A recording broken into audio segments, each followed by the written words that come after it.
Her message hit at midnight. Not a call, not a sweet goodnight, just words sharp enough to cut. You don't need to know what happens on a girl's trip. That's why you're blocked until I get home. Blocked. One word. Final. My thumb hovered over the screen, staring at the gray circle where her photo had been. Cold silence swallowed me. She wanted me caged in darkness, stripped of sight, starved of sound. And outwardly I obeyed. I didn't reply, didn't call, didn't rage. I shut off the phone and set it face down on the desk. But inside, something splintered, not loudly, not violently. Something colder. A quiet fracture spreading beneath my ribs, settling deep in the marrow. That was the moment I stopped being her husband. That was when I became her shadow. The next morning, I watched the empty side of the bed. Sheets tangled, her faint perfume lingering. My mind tried to conjure innocence. Girls laughing in the sun, cocktails lined up on a beach. But her tone, her phrasing, didn't say I'll miss you or don't worry. It said walls, locks, silence.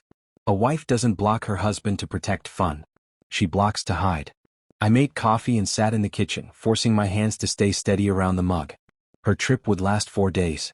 She'd land Sunday evening, expecting me at the airport. I smiled at that thought. In that tiny smile I found purpose.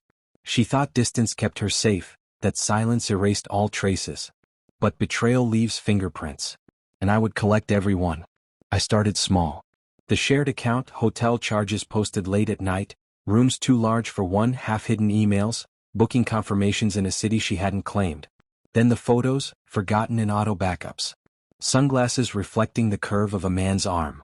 A hotel mirror capturing 2 bodies. Blurred but undeniable. My heart should have shattered, but it didn't. It calcified. I played my part. One daily message, hope you're having fun. Stay safe. Polite. Hollow. Enough to keep her blind. At night I worked. Quiet searches, reverse image tools, tracing faces and reflections, hunting footprints in sand until a name surfaced. A colleague, a friend, married himself. Sunday crept closer. My pulse remained steady. Outwardly calm, even warm when she called, bright, careless, testing me. I answered like a fool in love. Inside, I sharpened the knife of truth. Saturday morning brought the last piece. A phone record, hers, synced to the cloud unknowingly. Nights of calls, hours long. Whispered intimacy at 2 a.m. proof, clean and irrefutable. I didn't rage. I didn't drink. I printed the logs, folded them with precision, slipped them into an envelope. Sunday arrived. Her text. Can't wait to see you at arrivals. Been too long. A lie typed with the same fingers that had clutched another man hours ago.